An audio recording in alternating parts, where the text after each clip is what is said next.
Hey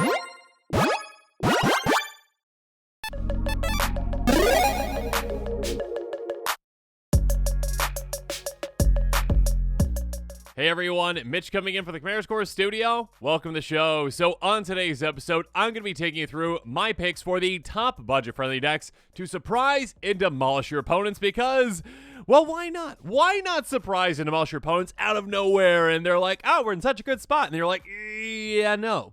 Let's take you all out. So with all that said, let's jump into it. And let's start this off with a very spicy one with a name that is kind of fun to say, hard to pronounce.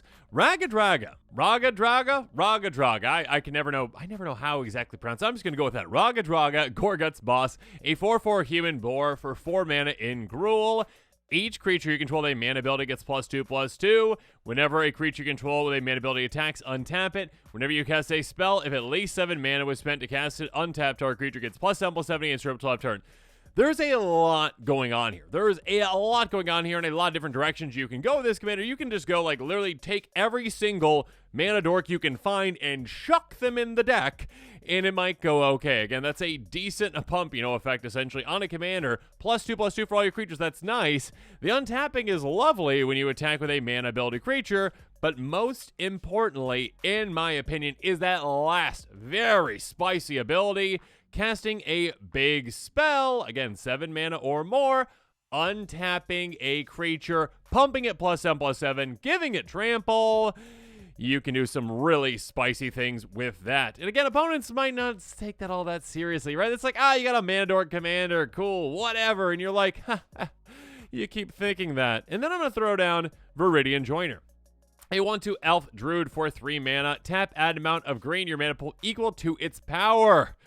Okay, so this one, again, at a base level is hot garbage, right? It's a 3-cost 1/2 that taps for 1.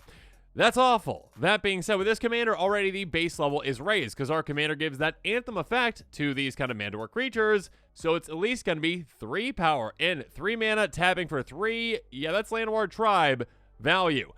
But that being said, we're not done just yet because, of course, we're going to be casting some massive spells, pumping this a ton.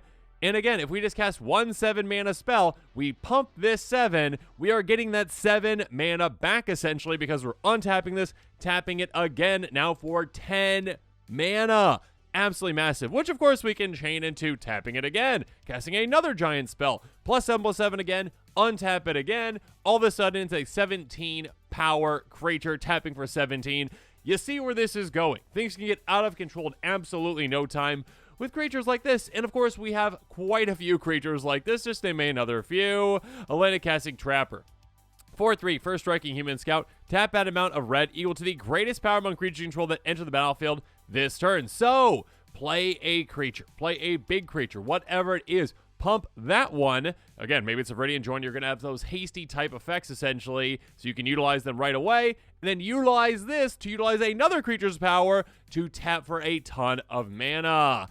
And the first strike on this is quite nice, too. Next up, Big Horner Rancher. 8/2/5 human rancher with vigilance. Tap, add amount of green equal to the greatest power among creatures you control. You can sacrifice it. Gain life equal to the greatest toughest among creatures you control. Hey, what's going to matter is, being able to either pump this or something else. Again, if you've got Viridian Joiner plus this, great. Pump the Viridian Joiner, pump this, do whatever you need to do. Get one of them absolutely massive, then tap this one to take advantage of that Viridian Joiner's power as well.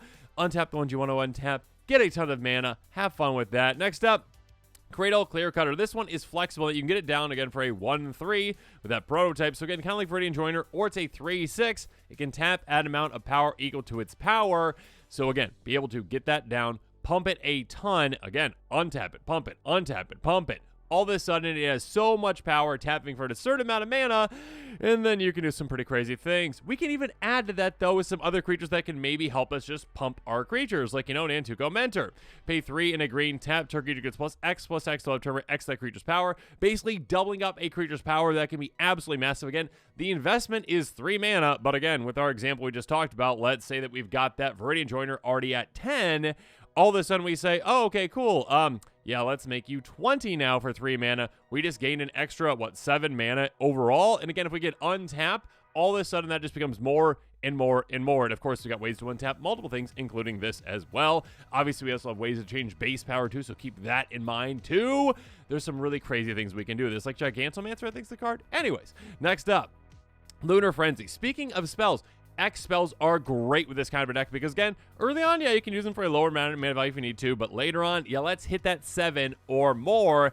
Lunar Frenzy is crazy good. Target creature control gets +X/+0 against first strike and trample on a turn.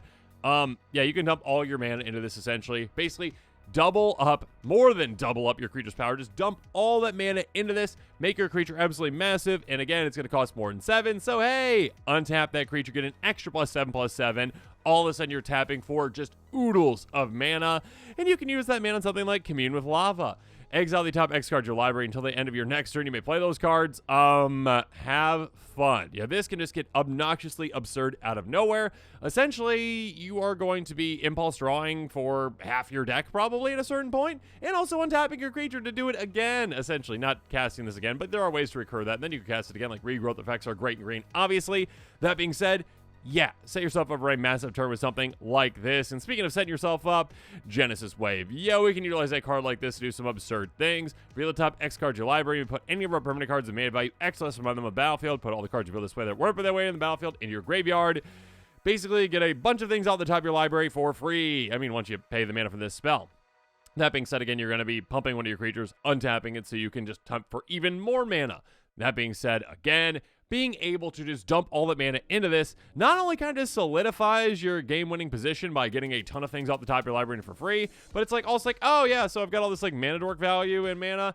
Oh, I might as well just get all my lands in play too. Why not? So even if you do have a board wipe that happens, if an opponent destroys the board, you're like, well, I've got 22 lands in play, so I think I'm fine moving forward.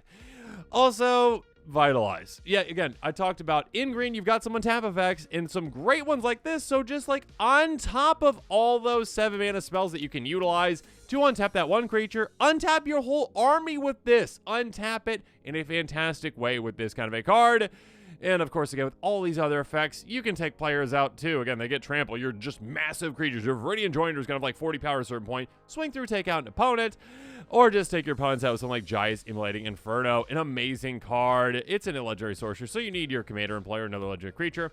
X damage to each up to 3 targets. Hey, you're in commander, right? How many opponents do you have?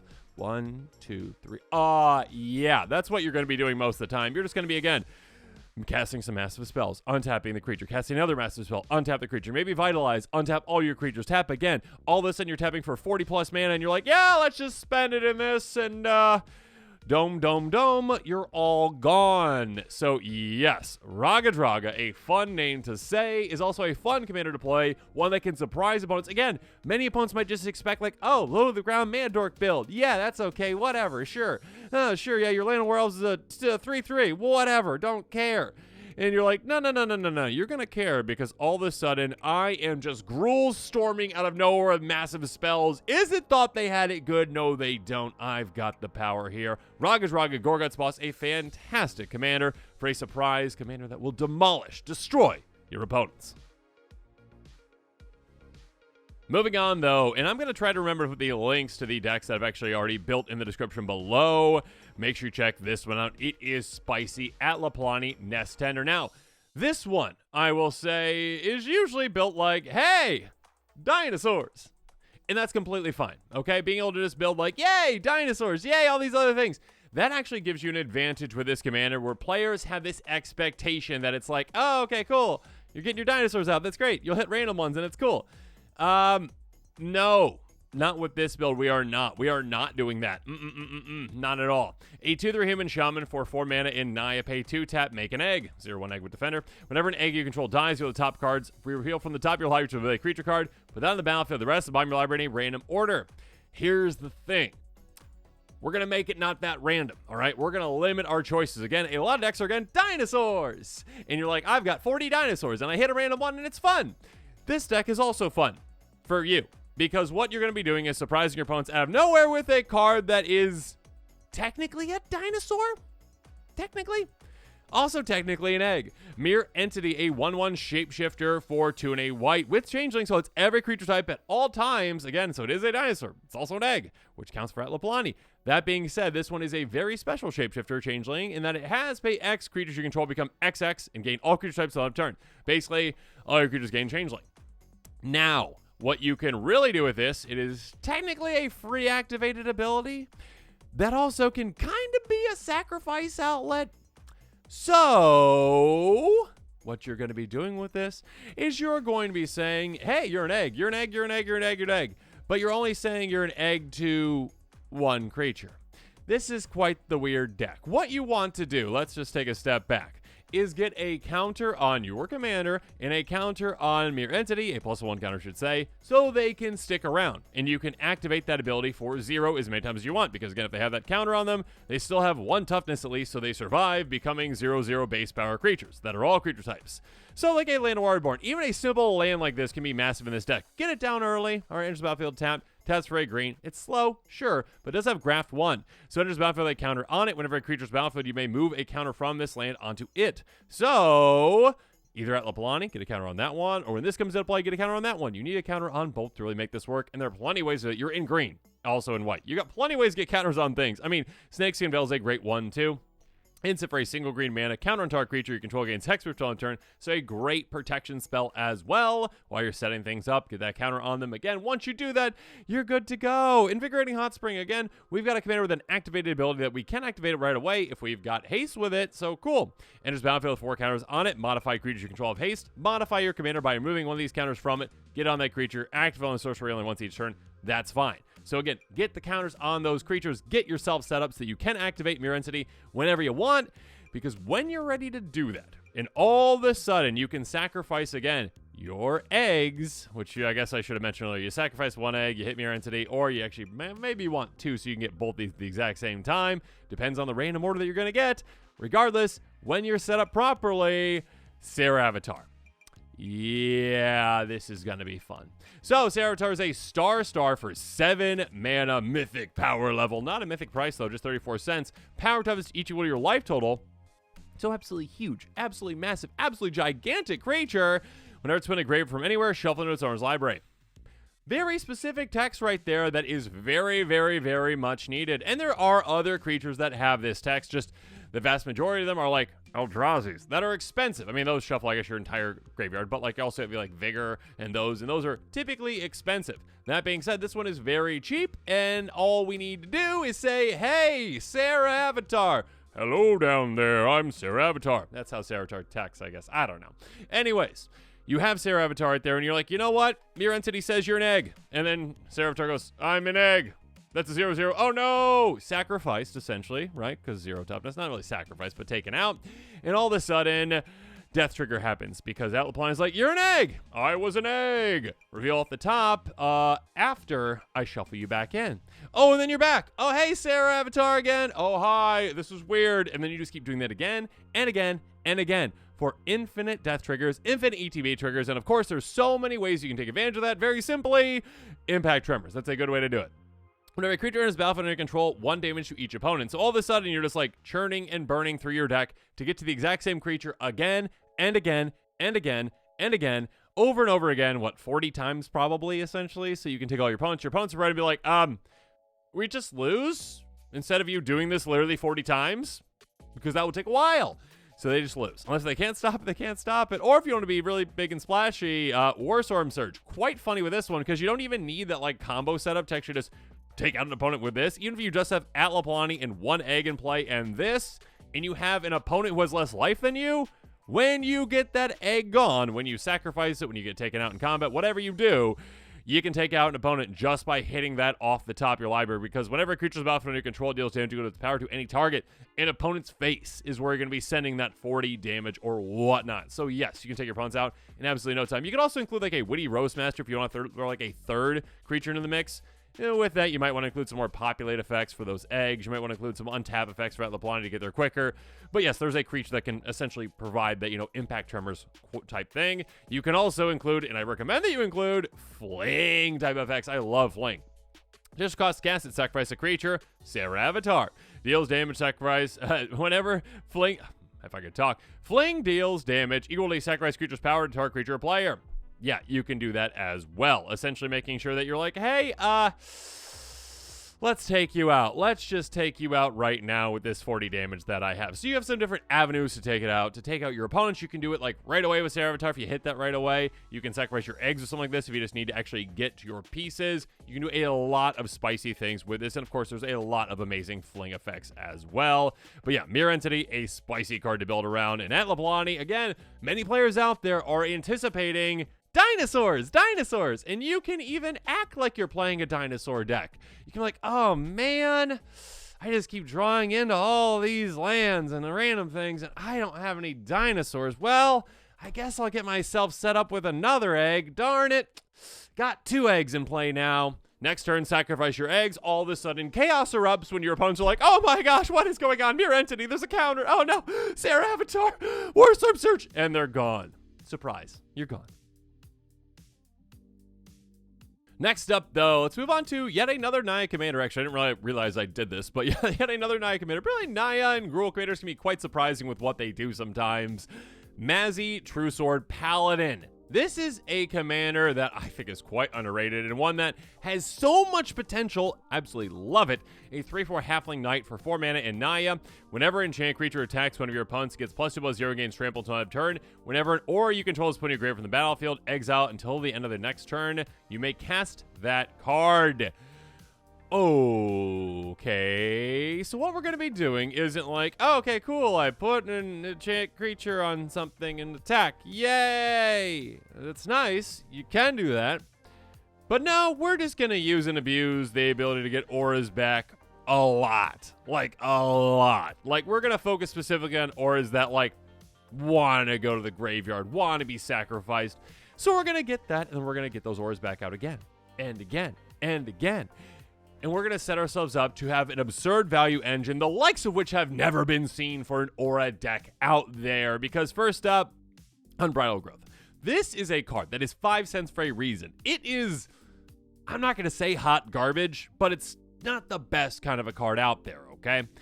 It's an enchant land aura for a single green mana. And I have an entire enchant land deck, and this is not in it. That being said, for Mazzy, it's amazing. Enchant land has tap, add 1 mana of any color to your mana pool.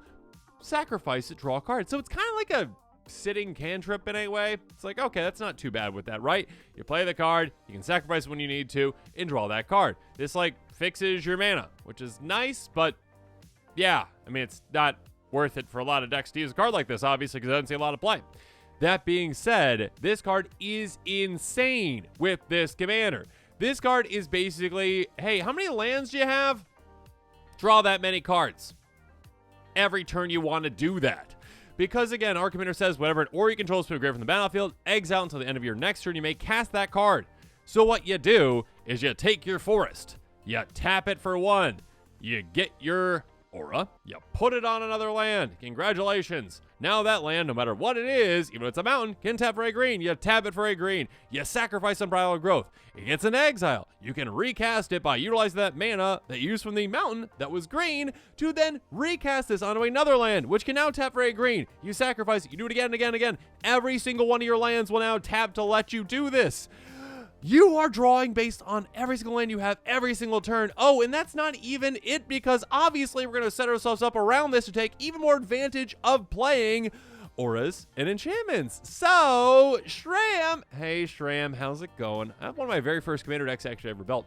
A 2/2 Dwarf Advisor for 2 mana. Whenever you cast an aura, we can just stop right there. Equipment or vehicle spell, draw a card.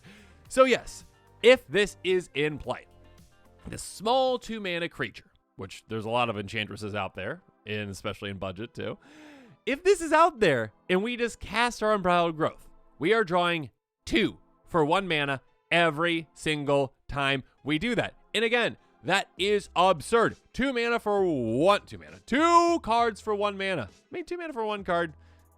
Repeatable. That's not bad. But we're doing the exact opposite. It's kind of like Soul Ring is essentially when it comes to mana rocks, like 1 for 2 versus 2 for 1, all still good. But what we care about is, hey, cast it again, again, again, again. If we have 7 lands in play, we are going to be drawing 14 cards just with that. But you know what? It can be even more disgusting than that, because like Enchantress's Presence could be in play. Whenever you cast an enchantment, still draw a card. Yeah, auras obviously also enchantment. So any kind of aura synergies, any kind of Enchantress synergies, we can utilize in a fantastic way. Absolutely love it. Yes, there's a lot of spicy things we can do this. And again, that's just for a single 1 mana aura that we can go search for with a lot of different tutors out there. We also have other ones that are like janky and terrible, like Briar Shield. This card is awful. This card is terrible, but it's also kind of amazing with this kind of a commander. 18 cents, enchanted creature gets ++1, sacrifice it, enchanted creature gets +3/+3 until end of turn. Like a giant growth in a way that can just like sit on a creature, I guess. Well, it's not all that terrible, but yeah, this sees 0 play in commander. But with this commander, it's like, oh, okay, yeah, I play this. I pump my commander. Cool. I can replay it. Oh, I do it again and again and again and again. Well, first of all, you can turn your commander into like a 2 or 1-shot KO, which is just out of nowhere funny because your opponents are like, well, again, I've seen kind of what your deck does. You're just getting enchantments out and you're just not doing anything except for drawing cards and whatnot. And then I'm like, well, by the way, you're open right now, so I'm going to swing at you with my commander after I pumped it 30. So you are gone. You don't really need to get to 30, but anyways, you can just do it just to be over the top. Why not? Regardless, of course, again, with those Enchantress effects in play, yeah, this basically turns into Unbridled Growth. It was just 1 Enchantress in play. It's like, yep, I get to draw a card every single time I get this in play, sacrifice it on top of that massive pump effect.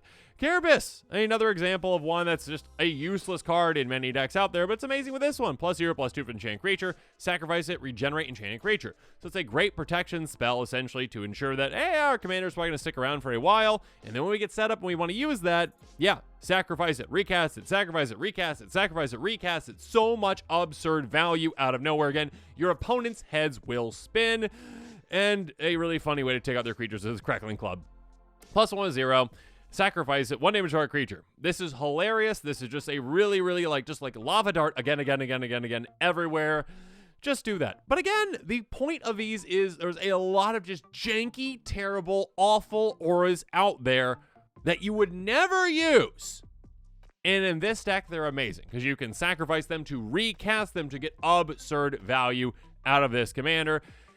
And we're not done with our value just yet, because again, we do have those Enchantress effects that just let us draw an absurd amount of cards, which is lovely, but also, you know what, at a certain point, yeah, let's threaten our opponents. Let's take them out. Archon of Sun's Grace, Flying Lifelink, Pegasus creatures you control. Is it not Pegasi? It's Pegasus creatures you control. It's not Pegasi? I like Pegasi. Anyways, have lifelink. Whenever enchantment enters battlefield under control, create a 2/2 white Pegasus creature token with flying. Yeah, again, with that Unbridled Growth example, we have just say 7 lands in play, just 7, but 7 lands in play. You're in a green deck. You're going to have a lot more than that, right? You are essentially like, okay, I draw 7 and make 14 power across 7 bodies that have lifelink. Yeah, you're going to go far with a deck like this. Even further, Residual Empty Throne. Whenever you cast an enchantment spell, create a 4/4 white angel creature with flying. So in that same example, again, you draw 7 cards for 7 lands with 7 mana in total, and you just made 7 4/4 angels for a total of 28 flying power. And that's just like the minimum. Again, if you've got these like stacking Enchantress effects, these stacking triggers, you're going to have a lot of value, absurd amounts of value, to the point where your opponent's going to be like, oh, gosh, well, thank goodness they can't attack. And you're like, oh, okay, I play Rising of the Day. Haste for my creatures. Swing. You're gone. You're also gone with Martyr's Bond. This is a brutal card, and I love it for this kind of a deck. Whenever it or another non-land permanent you control is graved from the battlefield, each opponent sacrifices a permanent that shares that card type with it. So with these token producers, and yes, there are quite a few of them when it comes to getting enchantments in play, yeah, take advantage of that. Get all these creatures in play. When they get taken out, your opponents have to sacrifice their armies, which is amazing. But of course, low-hanging fruit here, yeah, if they have any enchantments, they won't have any enchantments ever again, because they would have to have, again, with our just base example, we have 7 mana, 7 lands, Unbridled Growth. With that kind of an example, do you have 8 enchantments in play ever? No. No, you don't. Unless you're playing a heavily dedicated Enchantress deck. And in that case, I can still churn quicker than you can to take out all of your enchantments. You will never have another enchantment ever again in the game. The second one you get one to play, I will sacrifice my enchantment, I will get it back to my hand, and it will be taken out. So you know what? You can't do it. You can't do it. This is a mean card. I love it. And of course, with this as well, you can take advantage of other kinds of enchantments that maybe aren't lucky enough to be able to sacrifice themselves, because you have a card like Oratog. Yeah, this janky, terrible, awful, amazing card. 1/2, a Tog for 2 mana, sacrifice enchantment. It gets +2/+2 until end of turn. This is a terrible card in the vast majority of decks out there, but with this deck, it's like, yeah, it's quite good. Being able to sacrifice your other enchantments freely to be able to get them back is amazing, because, yeah, there's those that aren't as lucky, like, Abundant Growth. It's kind of like most of the time, better version of Unbridled Growth, but in this case, it's somehow worse, but it is. Enchant land, enters the battlefield, draw a card. Usually on the ETB, that's better than having to sacrifice it to get that card draw. Enchant land has tap, add 1 mana of any color. So again, the exact same thing, but it can't sacrifice itself. But again, lucky for it, or lucky for us, I should say, we've got cards like Oratog that we can sacrifice it, and when we do again, we get it back and do the exact same thing. It's absurd value to be had. So yeah, this is a commander that, again, might not seem like much. And again, with that price tag, 8 cents, how can you turn it down? This is an amazing, budget-friendly, surprise value commander that, again, your opponents will be like, oh, yeah, auras, whatever, you're just going to suit up your creatures. That's okay, cool, all right, yeah, got that. And also, I kind of forgot to mention, whenever an enchanted creature attacks one of your opponents, it gets +0 until end of turn, that counts your opponent's creatures as well. So it incentivizes them to attack each other, and you can actually, aura up their creatures as well if you want to incentivize them. That being said, what matters is absurd value churning engine, the likes of which none have ever seen before when it comes to auras like this.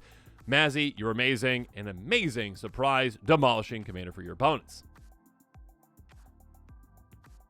Moving on, let's take a bit of a turn here to something completely different, and one that will surprise your opponents. It will demolish them, but it kind of demolishes you at the same time, but like you're planning for that, which is weird. But you're playing commander and weird things happen already. I mean, like you're putting boots on a dragon, and that somehow makes it faster, and that your opponents can't target it because it's wearing boots. Magic's a weird game. Anyways, Jon Irenicus, Shattered One, a 3/3 Elf Wizard. That is 4 mana in Dimir. That just costs 9 cents. Beginning of your end step, target opponent gains control up to 1 target creature control. Put 2 counters on it and tap it. It's goaded for the rest of the game and gains. This creature can't be sacrificed. Whenever a creature you own but don't control attacks, you draw a card. Now, that's a very nice piece of text right there, all right? Again, card advantage is lovely. It doesn't matter at all. It literally does not matter at all, because that's not going to happen. Your opponent will never attack with the creature that you're giving them. In fact, nothing else will ever happen ever again with the creature that you're giving them, because you are ending the game with this move. You are taking one creature, giving it to your opponent, and that means the game ends. Now, how does that happen? Well, it's going to happen with some janky cards. Manta Ray, another 9-cent card. This card is useless. This card is terrible. This card is obnoxiously bad. But with this deck, wow, it is just amazing. A 3/3 fish. I don't know if they ever added that. For 3 mana. It has Island Home, which is definitely not a keyword anymore. If defending player controls no islands, this creature cannot attack. If you control no islands, bury this creature. What? What? Okay, so that used to be a thing, because it was like, okay, yeah, you got flying creatures that go over things. What about the ocean? Okay, well, if you have an island, you can have this creature because it's near your island. And if your opponent has an island, he can swim to that island and attack that player. This makes sense. Yes, I guess it's incredibly specific, but it makes sense. Oh, and it can't be blocked except by blue creatures. Cool. Like other water creatures. That makes sense, I guess. Again, very flavorful, very not functional when it comes to the way that Magic typically works, because it's like, if you don't have an island, you lose it. What? Anyways, with that text, though, again, if you control no islands, bury this creature. That is a rat to sacrifice this creature. So if you don't have any islands, you sacrifice this. Now, you're going to have an island. You're in a 2-color deck. You get an island into play. Congratulations. You can have your Manta Ray stick around. Good. Yay. So that you can give it to your opponent with Jon Irenicus, because you're a very, very nice player that is nicely donating this lovely Manta Ray to an opponent. Here you go, opponent. Oh, wait. Oh, I made a mistake. I am so sorry. I was giving you a creature that requires you to have an island. Oh, no. I'm sorry. Oh, this is my plan all along. So basically, you give this to an opponent that does not have an island. When that happens, 2 things are both true and not true at the exact same time. That player controls a Manta Ray that has no island, so it has to be sacrificed. But Jon Irenicus specifically says, It's goaded for the rest of the game, which is lovely. That doesn't matter. And it gains, this creature can't be sacrificed. So again, two things are both true and not true at the same time. They have to sacrifice this manta ray, but they can't sacrifice this manta ray. So what happens? The game explodes is what happens. The game literally just explodes and nothing else happens. It basically goes to what, blue screen on, your computer back in the day where it's like, meh, and then your computer shuts down and nothing else happens ever again with your computer because you got to toss it away. No, you fix it. But anyways, the game explodes of Magic because your opponent has a creature that has to be sacrificed but can't be sacrificed. So essentially the game ends in a draw, which was your entire plan all along. So again, you are not only demolishing your opponents with this strategy, but your entire table, which includes yourself. And here's the thing. Manta Ray is definitely not the only creature out there that has basically Island Home. So, yeah, you've got a lot of opportunities to do this. I mean, even in black, you've got opportunities. Well, Bog Serpent, yeah, it's not as prevalent as Island Home because, I mean, back then, I guess this was a, what do you call it? Not Planar Chaos card, Time Spiral card. So it's like, oh yeah, swamps I guess you could swim through too. Sure, I guess.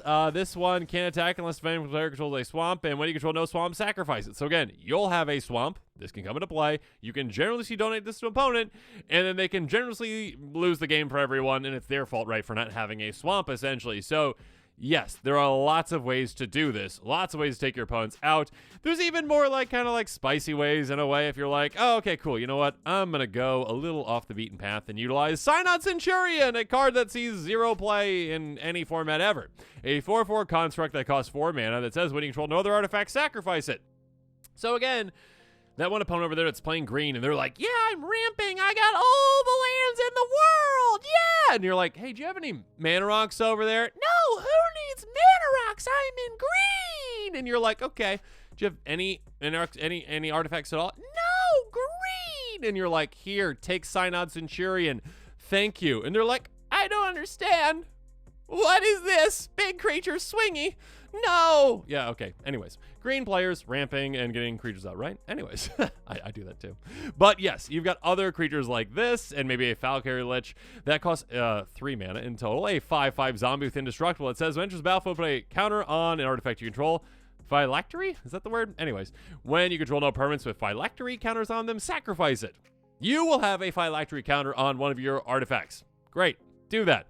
Your opponent will not, unless they are literally playing this exact same card and have already got it into play, which is next to 0% chance. I mean, even if that happened with one player, you're like, okay, that was weird, but what about you two? Nope, we don't have that card in our deck. No, really. Okay, give it to you. Game over. So again, literally, even if you even have, all right, the scenario where you're like, okay, I'm playing against all players with islands, swamps, and artifacts, you can be like, okay, I'll tutor for this. And yeah, you've got a lot of tutors with this kind of a deck. You also have a backup commander in a way. Assault Suit. Equipped creature gets +2/+2 haste, can't attack your planeswalker control, and can't be sacrificed. Keyword right there. Beginning of each opponent's upkeep, you may have that player gain control of it until end of turn for you to untap it. So you're basically like, okay, I suit up my Manta Ray with this. Here you go, player that doesn't have any islands. Congratulations, you lost everyone in the game. Good job. And they'll be like, no, you did. And you're like, no, you did. No, you did. And there's going to be some arguments with this. But yeah, I will say ahead of time, this is not the kind of deck for every kind of table out there because some tables out there will get quite irritated that you ended the game intentionally in a stalemate, and that was your goal the entire time. Obviously, you are in black and blue, so you've got plenty of great tutors as well. And don't forget transmute cards. I love them because here's the thing. They can't be countered. I mean, like, you can stifle them, I guess, but how many players out there are playing stifle effects? Not many at all. And yes, you've got access to amazing, tutor effects, but also just like this one, you're like, okay, cool, transmute away for 3 mana. Cool, Demaried House card, goodbye. I'll go get something that costs 4. Again, you've got so many options with those island home creatures, the other kinds of creatures as well. Go get the exact one that you need, get in your hand, get into play, donate it generously to an opponent to lose the game for everyone. I guess technically, does everyone, like, win and lose? If it's a draw, right? Everyone doesn't lose, but, like, everyone kind of lost because, like, no one won and you just wasted everyone's time, right? Yay. Magic. And, of course, you are in blue as well. So, yeah, protect yourself while you're doing all these crazy things. When your opponent's like, wait, I see that Manta Ray. I know what's going on. I shall stop them with this Swords to Plowshares. And you're like, no, you can't stop me from drawing the game because I'm in blue. And I said no. So yes, this is a commander that can definitely be built in different ways. Obviously, just giving players big creatures and being like, hey, swing at that other player with your big creature. And they're like, yeah, I'm going to do that. Cool. And then I'm like, thanks for drawing the card. And instead, you're like, no, I get out this island home creature. And everyone's like, an island home creature? That's weird. What kind of a mechanic is that? Oh, no. This is one of those kind of things that it's going to be too late when it happens because some opponents don't realize that would end the game in a draw. If they have something that has to be sacrificed but can't be sacrificed, that is an infinite loop that cannot stop. Even the player that chose to do this, chose to give this to the player that has no islands, you cannot choose to stop it. No one can choose to stop it. The game ends in a draw because magic. Putting boots on dragons is weird, and island homing creatures that don't have an island is weird too. So yeah, Jon Irenicus Shattered One is definitely a surprising commander that can demolish not only your opponents, but also yourself too, which is kind of fun. And finally, perhaps my favorite commander deck of all time, and that's saying a lot because I built so many. I mean, just take a look at the deck text on this channel. I don't even want to guess how many, an absurd amount, hundreds, maybe thousands. Maybe 1,000. I don't know.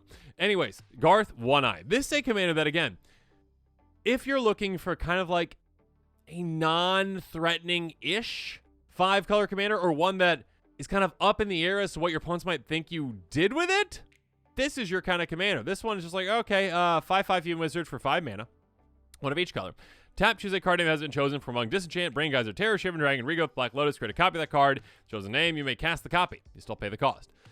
So this is one of those commanders where it's like, your opponent's like, well, are they just like a nostalgic player? Like, want to play with old cards? Like, what are they doing around this? Are they just trying to get an army of Shivan Dragons? Probably not. No. Maybe. No.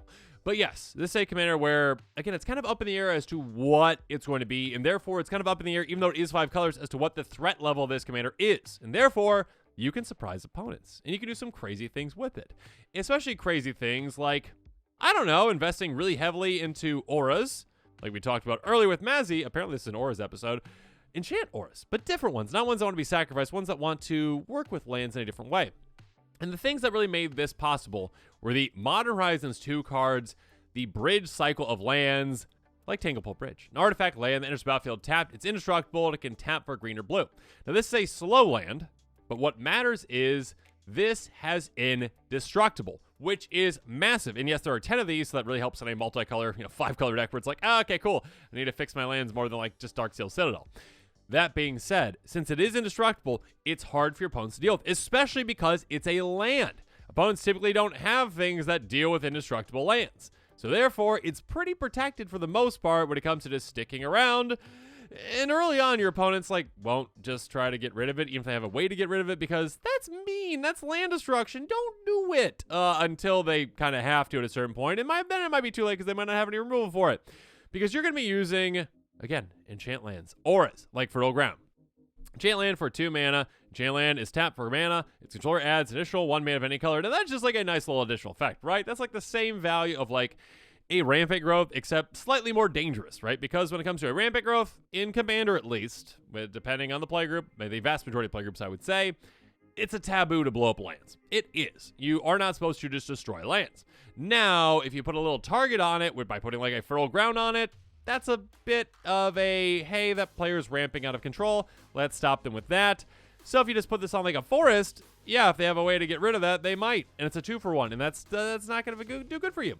That being said, by putting on an indestructible land makes it much more difficult to deal with. So therefore, it's nearly as safe, I would say, as a rampant growth.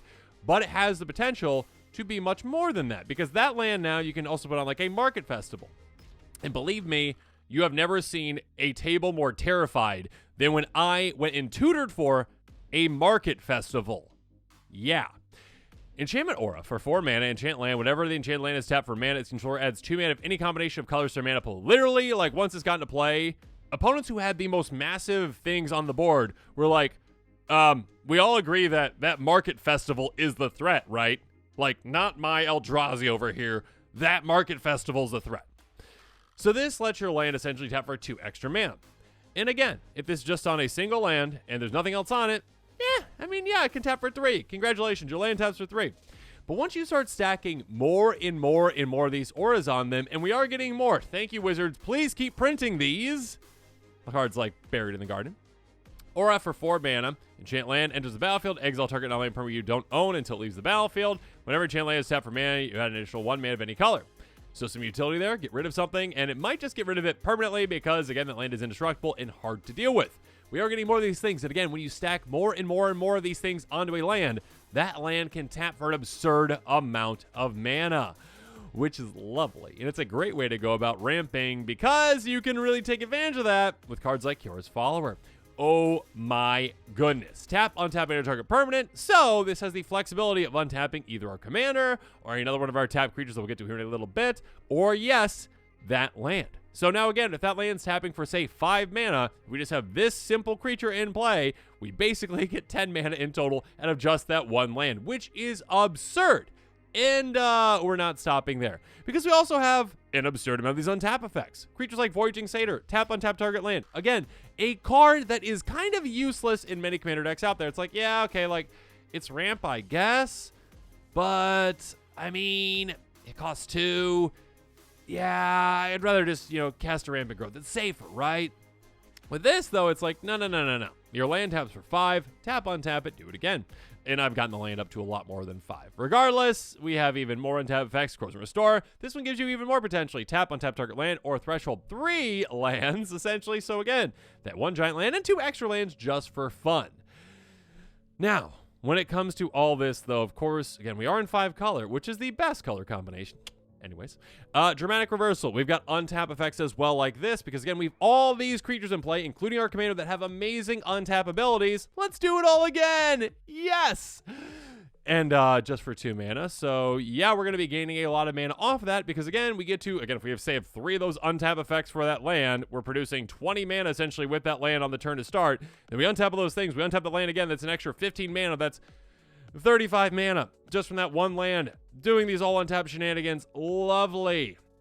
And also just drawing into more cards and then playing those cards that can untap because we're going to have cards like, Rising of the Day, those kinds of cards that give our creatures haste so we can utilize them right away. Fires We Have Maya. Utilizing them right away is absolutely incredible so that when you draw into any of those untapped creatures that are kind of useless in many decks, like a Ley Druid, you're like, oh, okay, cool. Untap. Yay, more mana. And your opponents are like terrified that you drew into a Ley Druid. They're like, oh my gosh. What is this old janky card? And you're like, it untaps my land. Anyways, next up, Jeskai Ascendancy. Yeah, this card is brokenly brutal in this kind of a deck. Whenever you cast a non-creature spell, creature you control it +1/+1 until turn untap those creatures. Whenever you cast a non-creature spell, you may draw a card. If you do discard a card, your commander is a non-creature spell engine. I mean, except for, I guess, Shivan Dragon, which is useless. Not useless. You can win the game with Shivan Dragon. Actually, you can go infinite with this deck and make infinite Shivan Dragons. I mean, I have rules lawyers out there. Technically not infinite. Technically not infinite. A trillion, okay? A trillion Shivan Dragons coming at you. Right at you, okay? Anyways, with this, your commander, again, can basically like, okay, yeah, I tap, I cast my non-creature spell. Oh, I guess that untaps all my things. Untap Garth, untap my untapped creatures like Voyaging Satyr, untap my land again, do it again, and again, and again, and again. And, yeah, we've got ways to blink Garth, too, to reset that as well. Regardless, we also have some other creatures with some amazing tap abilities as well, like, Arcanus the Omnipotent. Tap, draw 3 cards. Lovely. That is an absurd effect. That is just, hey, draw 3 cards. And you're like, oh, I have all these other untap effects. Hey, Kira's Follower, untap that, please. And your opponent's like, what? And you're like, yes, do that. Oh, Jeskai Ascendancy comes into play. What? Draw 3 cards every single time you do this. Absolutely lovely. Absolutely amazing. But again, Garth has a way to draw cards, doesn't he? Because Brain Geyser is a card. In that one, if you don't remember, is basically target player draws X cards for, I believe, X blue, blue, blue. And we have an absurd amount of ways to make an absurd amount of mana, so we can have ourselves draw an absurd amount of cards, which of course include ways to untap our land again, ways to untap all of our creatures again, ways to give our creatures haste, just doing absurdly long, amazing, amazing turns. And you can put your opponents out of their misery. I've learned with this deck that at a certain point you need to just put your opponents out of their misery, because obviously the goal of this deck is to take them out at some point, unlike Jon Irenicus, which is taking everyone out. You are going to be Brain Geysering all of your opponents to the ground. You're like, hey, would you like to draw 100 cards? And they're like, it sounded good at first, but no, I don't have 100. No, Brain Geyser, they're gone. Being able to do that is lovely, and you can take all your opponents out on one turn, and it's especially easy and much more pain-free, I'd say, for your opponents if you finish them off quickly, something like a Filigree Sage. This is absurdly crazy in this kind of a deck. Pay 2 and a blue, untap target artifact. Something that you might not have noticed with those bridges, those are artifacts. So, with this, if we have just 3. I mean, technically 3. I guess a Market Festival would count for 2 of it. We have 3 extra mana coming out of that land, okay? Let's just say with that. We have that land, that bridge, tapping for 4. We can have it untap. I guess one of those colors has to be blue. We can have it untap. We can do it again. Untap, do it again. Essentially, we're going to have infinite mana of most likely all colors, right? The only thing that wouldn't be all the colors if it was blue, but usually we have like a fertile ground on there. You can tap for an extra mana of any color. So there you go. Basically, infinite mana of all colors. Congratulations, you did it. You can just cast your giant brainstorm. You can just, blink Garth a couple times. You can hastily, brain geyser again all of your opponents. They're all gone. We also have another way we can do it. They have a very janky card as well. Wake Root Elemental. No one plays this card. It's pretty terrible in basically any deck outside of like Sasaya. Green, green, green, green, green. 5 green in total. Untapped target land you control becomes a 5/5 elemental creature with haste. It's still a land. Yeah, turning your lands into creatures typically isn't what you want to do, because you make them vulnerable to removal. That being said, we would like to untap that land again, again, again. So again, essentially, if we can tap our land for 5 green mana, which we can very easily get to again once we're set up, we can do this infinitely, but we'd like to get to 6. So once you get to 6, then it's infinite green mana. Plenty of ways to win from there as well. I said infinite green mana. It's infinite mana of any color if you've got, that additional like fertile ground type effect on top of it. There you go. Basically, again, plenty of ways to go infinite, plenty of ways to do crazy things.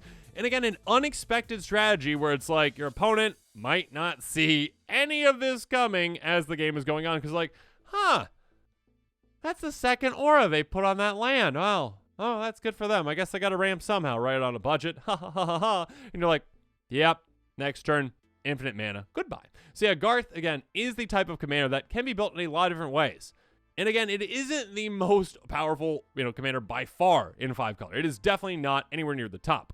And because of that, again, opponents discount it. And opponents might not think that, well, you're doing anything all that impactful. Again, you're just putting out these janky cards like a Ley Druid.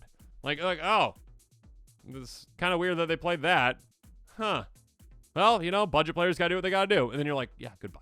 So yeah, Garth One-Eye with this kind of build can be so surprising, so demolishing. I absolutely love it. Garth, I love you. But now as this episode is coming to a close, it's time for me to hear from you. So in the comments below, let me know what your thoughts of my picks are. If you had any picks yourselves of some surprising, demolishing commanders, please let me know in the comments below. Also, if you're interested in any of the decks that I built around these commanders or any of the cards I talked about in this episode, make sure you check out those links in the description below. And of course, as always, thanks again and have a good one. This show and episodes like this one are possible thanks to viewers like you. If you're looking for an easy way to help support this show, make sure that you like, share, and subscribe. Also, hit that bell notification icon so you don't miss any new episodes. You can also go check out our playmats and other merchandise at thecommandersquarters.com. We also have a ton of brand new t-shirt designs in stock, so make sure you check out those as well. Another easy way to support this show is with our TCG Player affiliate links. So whether you're buying a deck or individual cards, you can use this general link right here or one in the description. And the final way that you can support this show is by supporting us directly by becoming a patron. There are many benefits to being a patron, and I truly couldn't do this without all of their support.